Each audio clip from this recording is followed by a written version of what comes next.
اپنے دوپٹے کو اپنی انگلیوں کے گرد لپیٹتے ہوئے بہت کنفیوز نظر آ رہی تھی۔ دادی جان نے کہا تھا کہ میں تمہیں ٹیوشن پڑھاؤں گا۔ پہلے تو میں نے انکار کر دیا تھا، لیکن اب میرے پاس ٹائم ہے، آ جانا۔ مجھے لیٹ آنے والے اسٹوڈنٹ سے شدید نفرت ہے اور میں ان کو سزائیں بھی دیتا ہوں۔ یہ کہہ کر اس کے چہرے کو دھبکتا ہوا لمبے لمبے دم برتا وہاں سے چلا گیا تھا۔ ہائے میں مر گئی، میں نے تو خود اپنے پاؤں پر کلہاری مار دی ہے۔ ہائے اللہ، اب بھی تو اس نے مجھے وہ تحائف بھی نہیں دیے تھے جو وہ میرے لیے لایا تھا۔ میں بھی کیا کرتی ہوں، کوئی میری زبان کو آرام نہیں ہے۔ وہ اب وہیں پر بیٹھی وویلا مچا رہی تھی جس کا کوئی فائدہ نہیں تھا کیونکہ پانی سر کے اوپر سے گزر چکا تھا۔ شام کے وقت وہ اپنے کندھے جھکا کر دادی جان کے کمرے کے اندر داخل ہوئی۔ پوتی کی یہ حالت دیکھ کر انہوں نے بڑی مشکل سے اپنی مسکراہٹ دبائی تھی۔ ان کو اندازہ ہو گیا تھا کہ وہ لڑکی پھر سے کوئی بہت بڑا کارنامہ سر انجام دے کر آئی ہے۔ وہ گرنے والے انداز میں ان کے ساتھ ہی بیڈ پر لیٹ گئی تھی۔ دادی نے اس کے بالوں میں انگلیاں پھیری تو وہ چھت پر غیر معی نقطے کو گھورتے ڈرامائی انداز میں بولی، میرا کیا قصور تھا؟ اب کیا ہو گیا؟ دادی جان، آپ صرف یہ بتائیں کہ میرا کیا قصور تھا؟ ڈرامے بند کرو، اس وقت تم فلاپ فلموں کی ہیروئن لگ رہی ہو۔ دادی جان بھی اپنے نام کی ایک تھی۔ اگر پوتی ڈرامے باز تھی تو اس سے 2 ہاتھ آگے تھی۔ مجھے بتائیں کہ آپ نے اس کھڑوس انسان کو واپس پاکستان کیوں بلایا؟ جس کی بات کر رہی ہو؟ انہوں نے ناسمجھی کا اظہار کرتے ہوئے کہا۔ حقیقت میں وہ بہت اچھی طریقے سے جانتی تھی کہ وہ لڑکی کس کی بات کر رہی ہے۔ میں اس جلاد سکندر خان کی بات کر رہی ہوں۔ یہ کہہ کر وہ بے ساختہ اپنے چہرے کو ہاتھوں میں گرا کر سسکنے لگی تھی۔ کیوں؟ کیا ہوا ہے؟ یہ پوچھے کہ کیا نہیں ہوا ہے۔ یہ دیکھے میرے ہاتھ، میری انگلیاں دیکھے لال ہو گئی ہیں لکھ لکھ کر، مگر اس کو مجھ پر ذرا بھی ترس نہیں آیا۔ تھوڑی ہی دیر پہلے وہ ٹیوشن پڑھنے کے لیے سکندر خان کے پاس گئی تھی۔ اسے ایک لفظ بھی نہیں آتا تھا اور وہ اس سے جو بھی سوال کرتا وہ بے وقوفوں کی طرح اس کے چہرے کو دیکھنے لگی اور پھر بے شرموں کی طرح ہنسنے لگتی تھی۔ تم سے زیادہ نالائق لڑکی میں نے اپنی ساری زندگی میں نہیں دیکھی ہے، اس نے کہا تو بے ساختہ بولی۔ تھینک یو سو مچ، میں اسے ایز اے کمپلیمنٹ لوں گی۔ اس کے بعد کیا تھا؟ سکندر خان کا دماغ گھوم گیا تھا۔ اس کو ڈیٹھ لوگ بہت زیادہ زہر لگتے تھے اور سامنے بیٹھی لڑکی کو تو اس نے حال ہی میں سیدھا کرنا تھا اور اس کا دماغ ٹھکانے پر بھی لانا تھا۔ اس نے میتھ کی بک کھولی تو محترمہ کو ایک فارمولا بھی نہیں آتا تھا۔ حد یہ کہ محترمہ وہ چیپٹر بھی پہلی بار ہی دیکھ رہی تھی۔ وہ اگر کالج جاتی تھی تو صرف اور صرف ہلا گلا کرنے کے لیے۔ کبھی اس نے ٹیچرز کو پریشان کیا ہوتا تھا تو کبھی اسٹوڈنٹس کی ناک میں دم کیا ہوتا تھا۔ مجھے یہ بتا، تمہارے کالج سے کبھی شکایت نہیں آئی؟ اس نے بے شرمی سے نفی میں سر ہلا دیا۔ وہ شکایت کیوں کریں گے؟ پرنسپل صاحب کا منہ بند کرنے کے لیے میں ہر مہینے ان کو 10,000۔ باقی کے الفاظ اس کے منہ میں ہی رہ گیا۔ کیا کہا تم نے؟ وہ اس کو آڑے ہاتھوں لیتے ہوئے بولا، کچھ بھی نہیں، میں تو بس یوں ہی مزاق کر رہی تھی۔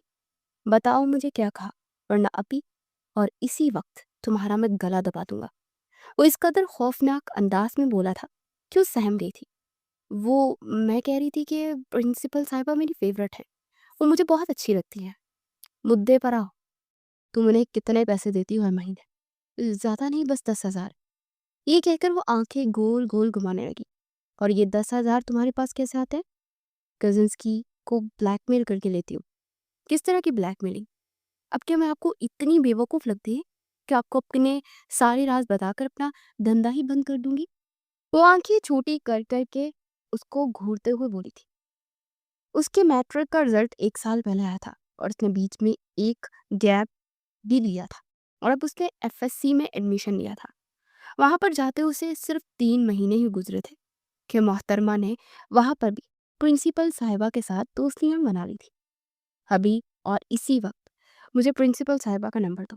ارے کیا ہو گیا آپ کو؟ میں تو بس یوں ہی آپ کے ساتھ مذاق کر رہی تھی، حقیقت میں ایسا کچھ بھی نہیں ہے۔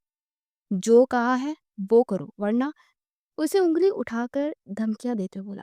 ٹھیک ہے دے رہی ہوں۔ غصہ کیوں کر رہے ہیں؟ اس نے اپنے بیگ سے موبائل نکالا تھا۔ اور یہ موبائل تمہارے پاس کہاں سے آیا؟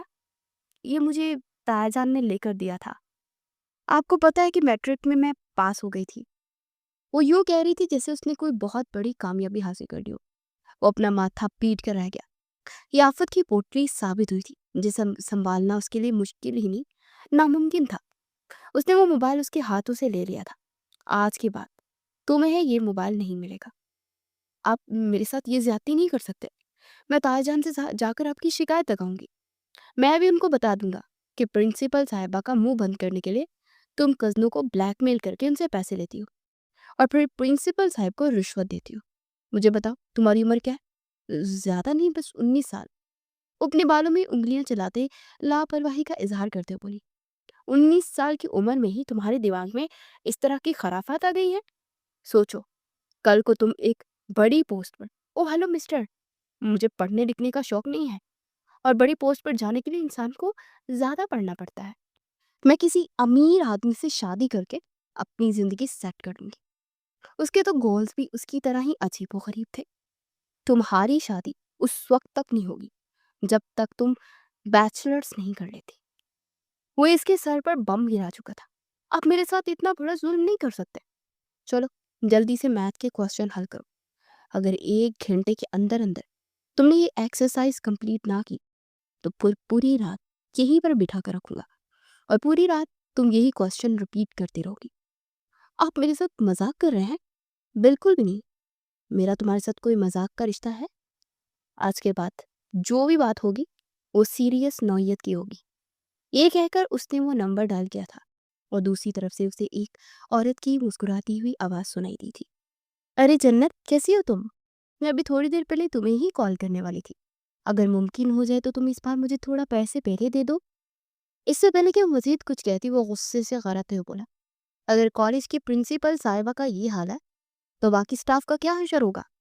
میں سوچ بھی نہیں سکتا تھا کہ اس قدر اچھے نظر آنے والے کالج کی انتظامیہ اس قدر گھٹیا ہو سکتی ہے۔ مردانہ آواز سن کر پرنسپل صاحبہ گڑبڑا گئی تھی۔ انہوں نے فوراً سے فون کاٹ دیا تھا اور جنت کو گالیوں سے نوازنے لگی تھی۔ آج کی بات تم اس کالج میں نہیں جاؤ گی۔ ایسا تو مت کریں، بڑی مشکل سے میری پرنسپل صاحبہ سے دوستی ہوئی تھی اور اگر میں وہاں سے چلی گئی تو نئی ٹیچر سے دوستی کیسے کروں گی؟ میرے پاس تو اب پیسے بھی نہیں ہیں۔ چپ کر جاؤ۔ آج کے بعد تم نمبرز کے لیے رشوت نہیں دو گی بلکہ دل لگا کر پڑھو گی اور تمہیں میں پڑھاؤں گا۔ آپ مجھے پڑھائیں گے؟ نہیں، بالکل نہیں، بلکہ پکائیں گے۔ وہ کوفت سے سر جھٹکتے ہوئے بولی تھی، یہ جو تمہاری کینچی جیسی زبان چل رہی ہے نا، اس کو تو میں کاٹتا ہوں۔ تم بس تھوڑا سا صبر کرو۔ اور پھر اس کے بعد اسے تقریباً 3 گھنٹوں تک میتھ کی پریکٹس کرواتا رہا اور وہ بھی نان سٹاپ۔ جب بھی اس بیچاری کو دیکھتی تو اس سے نگاہیں چرا لیتا تھا اور مزید اس کو نرمی نہیں دکھا سکتا تھا۔ پہلے بھی بے جان نرمی کی وجہ سے بہت زیادہ وہ بگڑ گئی تھی اور ابھی جب اس کے کمرے سے نکلی تھی تو اس کو اپنی انگلیاں درد کے مارے ٹوٹتی ہوئی محسوس ہو رہی تھی۔ اس کی آنکھیں بار بار آنسوؤں سے بھیگ رہی تھی۔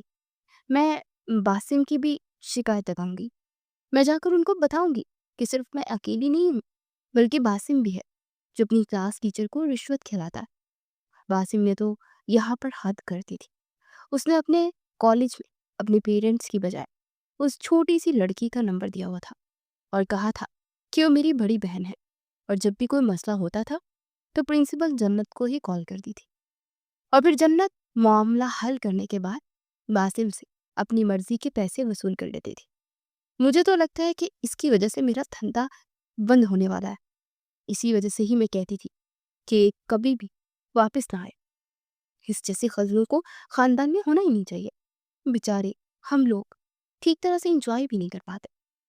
ابھی دادی جان کی گود میں لیٹی ہوئی تھی اور وہ اس کی شان میں بڑے بڑے زمین آسمان کے کلابے ملا رہی تھی، مگر اس کے باوجود بھی اس کو سکون نہیں آ رہا تھا۔ اس کا دل کر رہا تھا کہ وہ ظالم انسان کا منہ نوچ ڈالے۔ دادی جان، میں نے کہہ دیا ہے، اب اگر اس نے میرے معاملات میں ذرا بھی دخل اندازی کی تو یا تو اس حویلی میں رہے گا یا پھر میں اس حویلی میں رہوں گی۔ میں نے یہاں سے چلے جانا ہے۔ ارے میری جان، تم یہاں سے کہاں جاؤ گی؟ یہ سن کر تو اس کا منہ صدمے سے کھلا کا کھلا رہ گیا۔ یعنی آپ یہ کہہ رہی ہیں کہ میں؟ دادی جان، وہ اپنے چہرے پر ہاتھ رکھتی اپنے آنسوں کو روکتی تیزی سے وہاں سے بھاگ گئی تھی۔ اس لڑکی کا بنا کچھ نہیں ہو سکتا۔ یا اللہ، صرف تو ہی ہے جو اس لڑکی کو عقل دے سکتا ہے۔